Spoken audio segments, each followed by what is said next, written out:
apa kabar pemirsa? Senang kembali menjumpai Anda dalam Special Report, program yang membahas secara mendalam berbagai isu di tengah masyarakat bersama saya, Erika Widyastuti.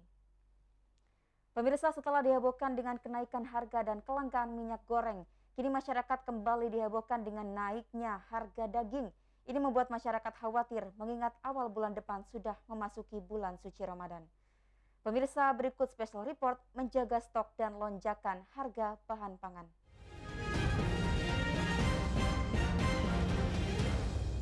Pemirsa, pemerintah terus berkolaborasi menjaga stabilitas harga serta menjaga ketersediaan bahan pangan, terutama menjelang dan saat memasuki bulan suci Ramadan.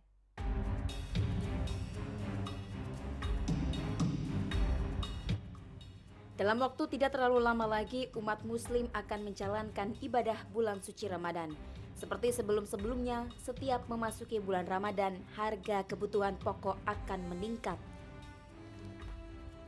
Tidak hanya itu, masyarakat juga terkadang dibuat khawatir dengan stok atau persediaan bahan pangannya sendiri.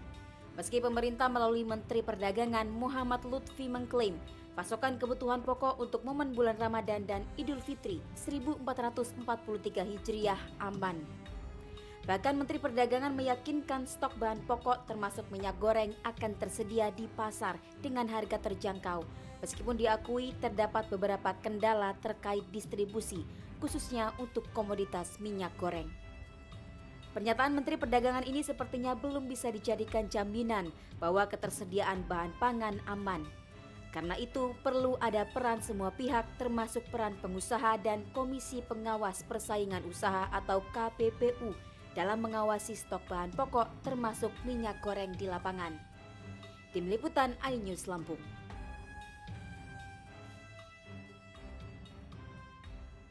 Baik pemirsa, kita akan membahas lebih dalam mengenai topik menjaga stok dan lonjakan harga bahan pangan. Dengan narasumber yang telah hadir di studio, ada pengamat ekonomi Lampung yang juga mantan Wakil Wali Kota Bandar Lampung, ada Bapak Muhammad Yusuf Kohar. Selamat pagi Pak Yusuf. Selamat pagi. Bagaimana kabarnya hari ini Pak? Sehat. Alhamdulillah sehat selalu ya Pak ya, karena ya saat ini pandemi masih menyapa kita semua ya, belum pergi-pergi nih Pak. Makanya Pak, kita harus olahraga. Ah iya betul sekali. Pak Yusuf, ini tema kita hari ini adalah menjaga stok dan lonjakan harga bahan pangan. Karena kita tahu sebentar lagi kita akan menghadapi bulan suci Ramadan begitu ya Pak. Dan ini masyarakat tentu dihantui dengan persediaan dan harga tentunya kebutuhan dari bahan pangan sendiri. Nah, melihat di tahun ini ada kekhawatiran tersebut, ada semacam kekhawatiran juga naiknya harga bahan pangan. Apa nih yang komentar dari Pak Yusuf sendiri? Ya kalau misalnya harga itu kan memang seperti CPO dan sebagai bahan baku tadi kan, itu kan ditentukan oleh bursa internasional kan, itu yang namanya Malaysia kan, bursa Malaysia itu CPO Malaysia. Nah kita kan tidak bisa karena di situ kan ada permainan supply dan demand dan ada juga pemain yang berspekulasi, dalam hal ini hedging dan lindung nilai. Nah tinggal pemerintah sekarang harus cepat tanggap dalam hal melihat stok ya. Jadi stok itu betul-betul memang cukup ya, dipastikan cukup dan distribusinya tidak mengalami kemacetan di lapangan kan itu. Nah, kalau misalnya sedikit saja dia mengalami kemacetan, nah di sini akan terjadi yang namanya kekurangan. Dan masyarakat juga kalau misalnya sudah kekurangan berbondong-bondong juga kan. Betul, untuk merebut panik tadi kan terjadi panik. Nah, di sinilah apalagi mendekatin puasa dan sebagainya, kita harus pastikan bahwa distribusi itu tidak mengalami kemacetan, baik dari segi angkutan, baik dari segi stoknya dan sebagainya, baik kasus yang di Bakahuni dan sebagainya, ini harus betul-betul kita jamin bahwa itu tidak ada kemacetan. Nah, kalau kita melihat nih Pak, fenomena yang terjadi belakangan ini, antrian di mana-mana, terutama mama atau ibu-ibu nih para mencari minyak goreng yang langka dan juga harganya juga melambung. Ternyata disusul juga dengan tingginya atau naiknya harga daging. Bagaimana nih Pak komentarnya? Apa yang melatar belakangi hal tersebut terjadi? Kalau yang namanya harga ini kan pasti ditentukan oleh supply dan demand kan. Tapi yang penting pemerintah pastikan bahwa di situ tidak ada yang berspekulasi kan. Baik suppliernya, baik yang peternaknya atau yang distribusinya, tidak ada yang berspekulasi sampai ke tempat yang di pasar tadi kan. Nah, ini tugas pemerintah. Makanya tugas Departemen Perdagangan, tugas di provinsi itu Dinas Perdagangan, dan di kabupaten kota ada Dinas Perdagangan, dan di pasar-pasar juga ada KPT pasar kan itu. Ini yang dia harus pekah betul dengan jumlah stok tadi. Oke. Gitu. Kalau menurut pantauan dari Pak Yusuf sendiri, kenapa sih Pak alasan masyarakat sulit mendapatkan minyak goreng saat ini? Kalau minyak goreng dulu kan minyak kita ini secara dunia kan terjadi kemacetan, harga turun kan. Jadi sehingga berapa tahun kan kita hampir setahun lebih kan yang namanya mungkin sawit tidak pernah diurus dan sebagainya.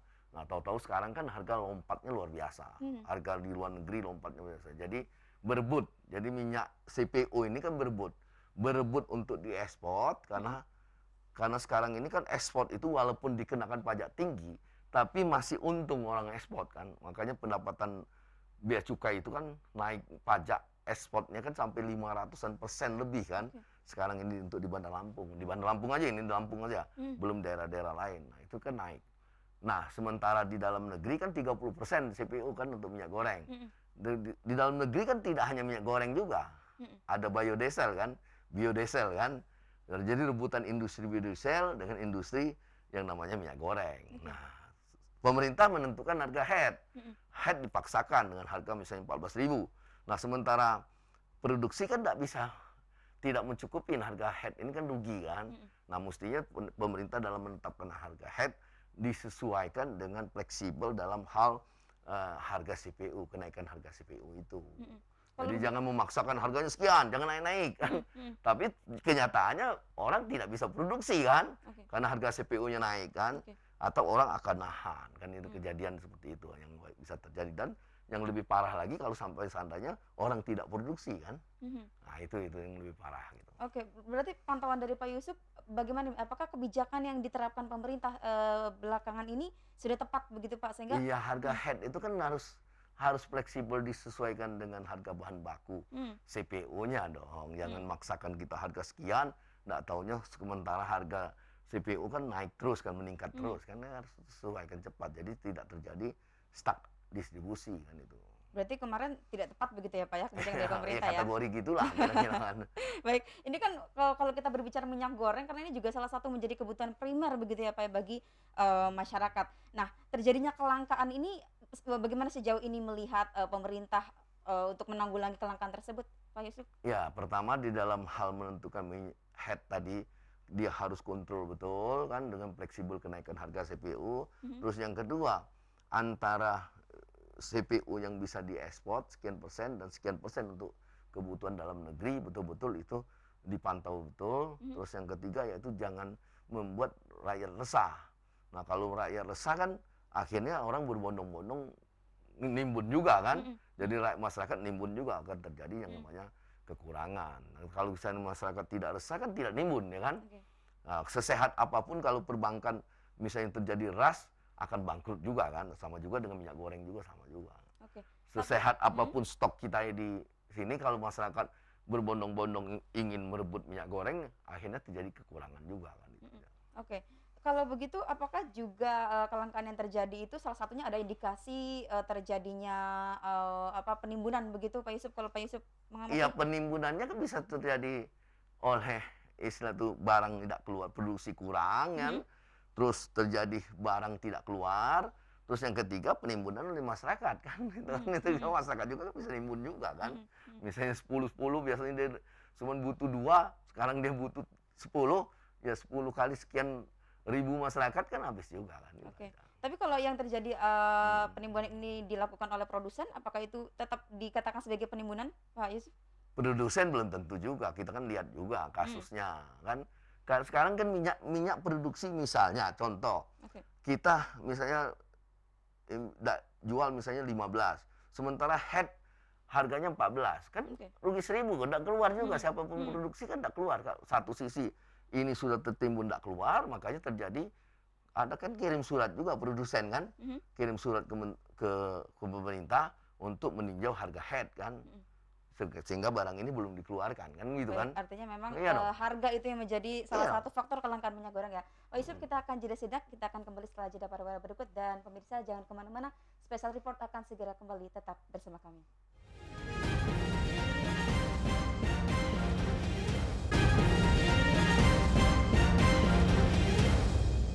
Pemirsa, terima kasih Anda masih di Special Report. Kita akan lanjutkan obrolan kita tentang menjaga stok dan lonjakan harga bahan pangan. Pak Yusuf, kalau tadi dari tadi kita mengatakan bahwa salah satu yang menjadi faktor kelangkaan minyak goreng adalah karena pemerintah tidak aware begitu ya terhadap harga yang ditetapkan. Nah, berarti artinya idealnya untuk head harganya ini berapa, Pak Yusuf? Ya, kita kan harga duduk bareng lah kan antara produsen dengan pemerintah. Kan sudah jelas kan yang namanya harga produksi kan sudah jelas tahu kan.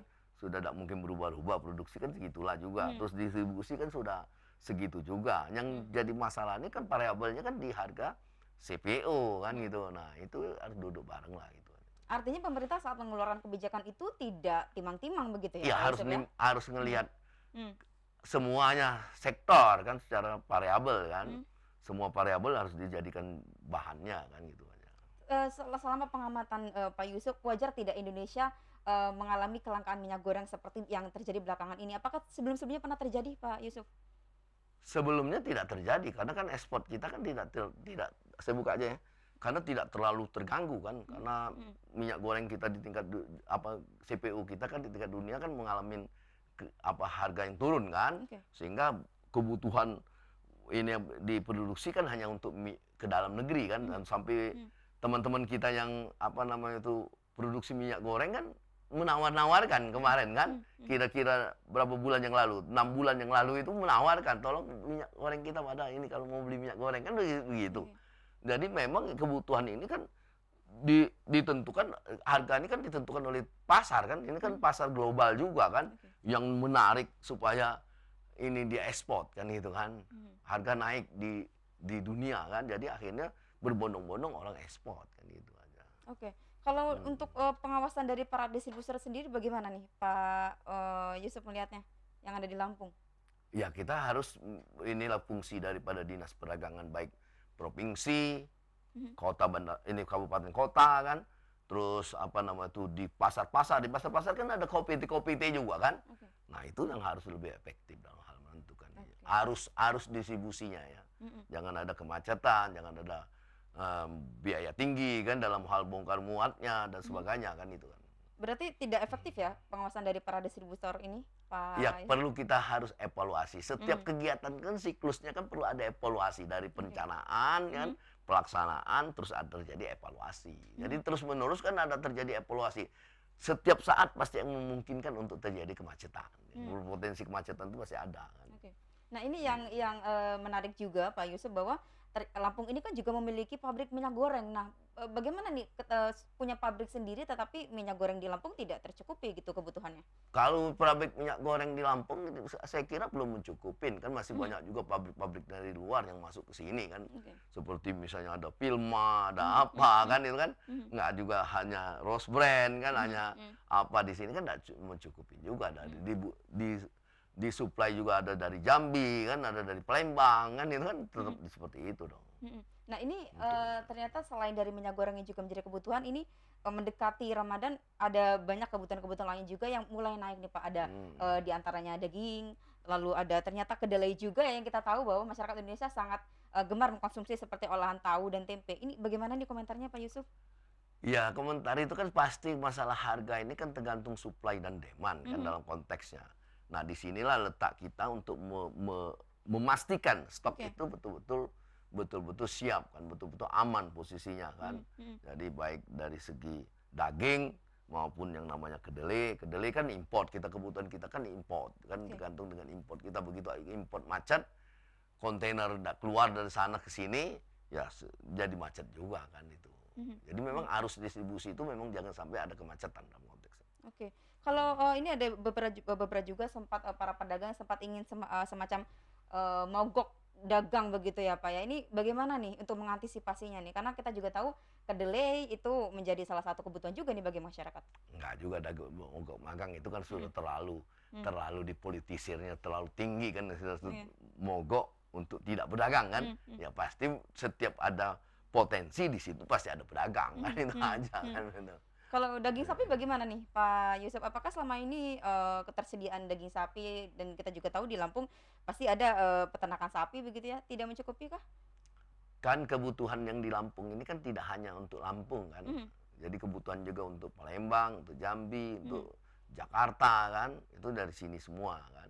Makanya kita galakkan supaya produksi sapi itu produksi daging itu di Lampung ini perlu ada maksimal peningkatan ya.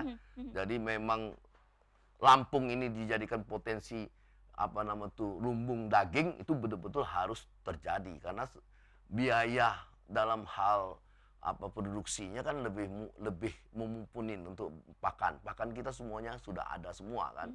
Dalam hal ini ada onggo, ada kulit kopi, ada pucuk jagung, ada bongkol jagung, ada molases kan, pucuk tebu dan sebagainya. Itu kan memang pemerintah harus menggalakkan ya, meningkatkan produksi ini. Jadi mengajak kepada perusahaan-perusahaan yang ada perkebunan seperti perkebunan sawit itu memungkinkan untuk beternak sapi.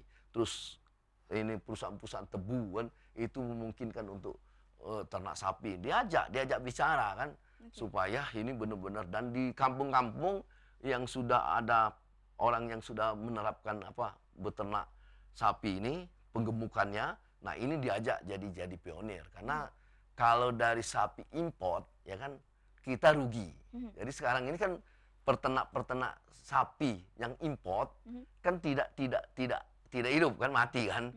Dalam hal ini banyak kekurangan kan. Nah, tapi yang peternak sapi lokal yang silang hanya penggemukan itu masih menguntungkan dalam konteksnya. Tapi kalau yang hanya mengandalkan import untuk di Australia, peternak itu hampir rata-rata sekarang mengalami penurunan. Sekarang ini mengalami penurunan karena harganya tidak sesuai antara harga import dengan digemukan, tidak sesuai. Nah, yang lebih menguntungkan adalah dia mengambil sapi silang, sapi yang dikasih semen atau apa dari ini, yang diperanakan, terus digemukkan, yang umurnya kira-kira harga sapinya sekitar 10 juta ke atas atau 15 juta atau 16 juta. Nah, itu sudah ininya sudah gemuk ya kan, ini tulangnya sudah kuat. Nah, itu tinggal digemukkan, itu masih menguntungkan. Gitu. Jadi bisa kenaikan dagingnya satu hari itu kan bisa 1,3 1,5 kan. Nah, rata-rata kalau di petani kan di bawah 1 kan itu. Karena petani masih makan pakannya makan daun, makan daun rumput. Nah, kan kita tidak boleh makan rumput, makan daun ini tidak boleh karena rumput dan daun ini menimbulkan cacing. Akibat cacing akhirnya dikurus kan. Nah, ini. Jadi teknik menernak itu kan harus betul-betul dikuasai. Jadi jangan sampai nanti ada orang ternak diganggu lagi, seolah-olah tidak ramah lingkungan, terus masalah tenaga kerjaan dan sebagainya. Nah, ini yang terjadi di lapangan. Jadi memang betul-betul kita maksimalkan peningkatan ini. Siapapun untuk produksi penggemukan sapi, ya kita dorong. Baik, Pak Yusuf, kita sudah sejenak. Menarik sekali ya pemirsa, obrolan mengenai daging sapi yang karena memang menjelang Ramadan dan juga Idul Fitri, daging sapi ini akan melonjak kebutuhannya. Namun pemirsa, kita harus jeda sejenak. Special Report akan segera kembali. Tetap bersama kami.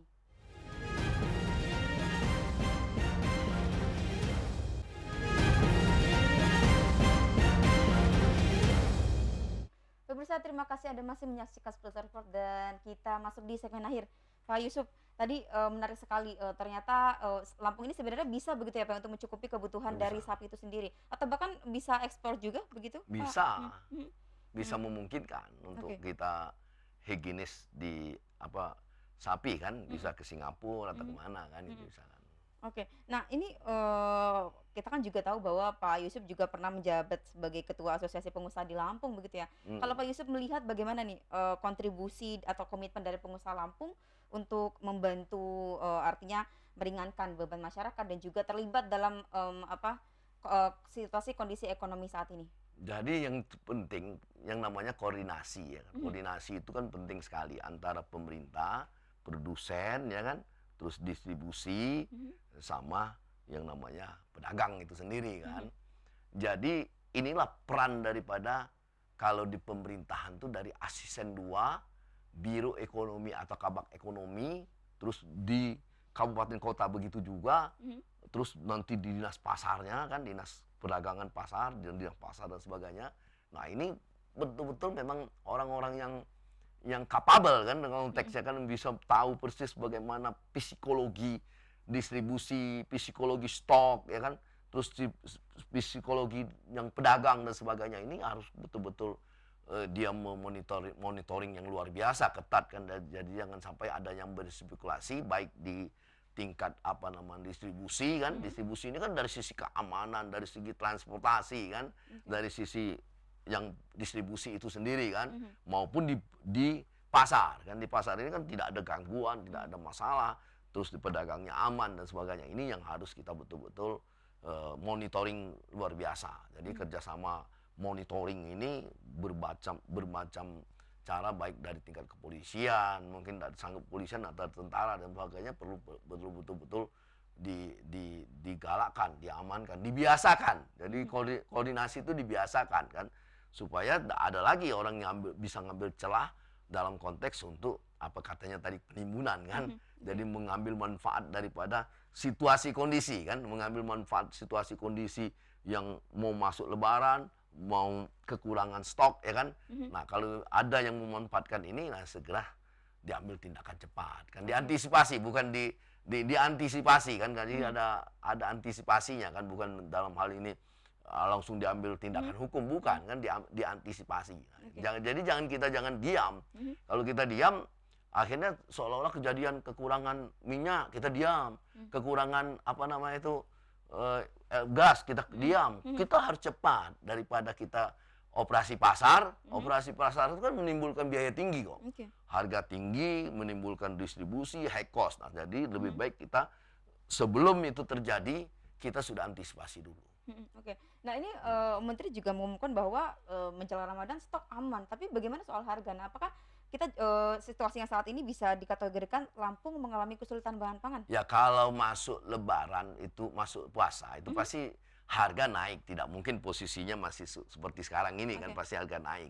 Tapi pendapatan masyarakat juga kan naik juga kan. Semua orang akan naik kan, disesuaikan dengan situasi Lebaran itu. Karena Lebaran itu kan, puasa itu kan banyak orang yang mengeluarkan duit juga kan, ingin memperbaiki rumah kan, tukang dapat duit kan, terus ingin apalagi beli apa dan sebagainya dapat duit semua. Produksi kan permintaan banyak, produksi juga banyak juga. Jadi memang ada keseimbangan equilibriumnya, akan naik juga, semuanya naik. Gitu aja. Ini berbicara tadi membahas mengenai kolaborasi, sistem koordinasi. Nah, apa yang Pak Yusuf selama ini melihat bahwa sistem koordinasi dan monitoring yang ada di pemerintahan ini bagaimana?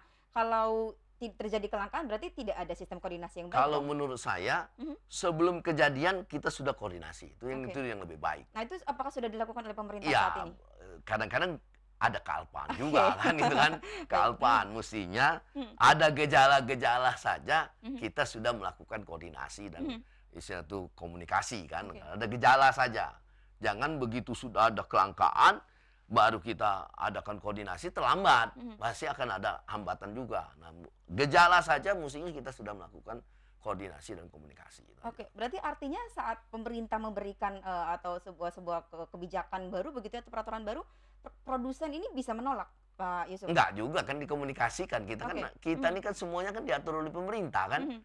Nggak ada kita bisa bantah pemerintah. Tapi kan masukan ini kan kalau kita sudah komunikasikan dan koordinasikan kan bisa mempengaruhi kebijaksanaan daripada pemerintah kan. Makanya pemerintah dalam membuat kebijaksanaan itu kan, kebijaksanaan itu kan tidak ada yang salah dan benar.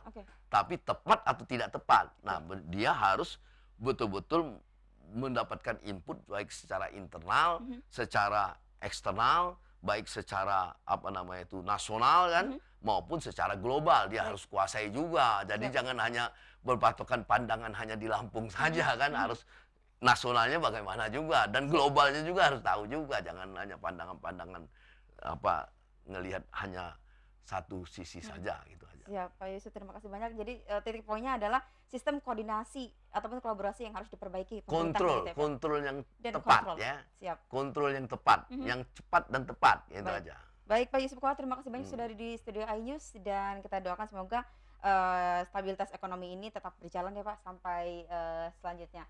Dan pemirsa, Menteri Perdagangan Muhammad Lutfi mengklaim pasokan kebutuhan pokok untuk momen bulan Ramadan dan Idul Fitri 1443 Hijriah aman, termasuk stok minyak goreng. Namun bagaimana dengan harga yang terus melambung? Ini menjadi pekerjaan rumah bagi pemerintah dan pengusaha menjaga ini semua. Dan pemirsa, tak terasa perbincangan kita sudah berada di ujung waktu. Dan kita akhiri sampai di sini. Saya Erika Widyasuti mewakili kru yang bertugas pamit undur diri. Jangan lupa terus ikuti special report hanya di iNews Lampung. Sampai jumpa.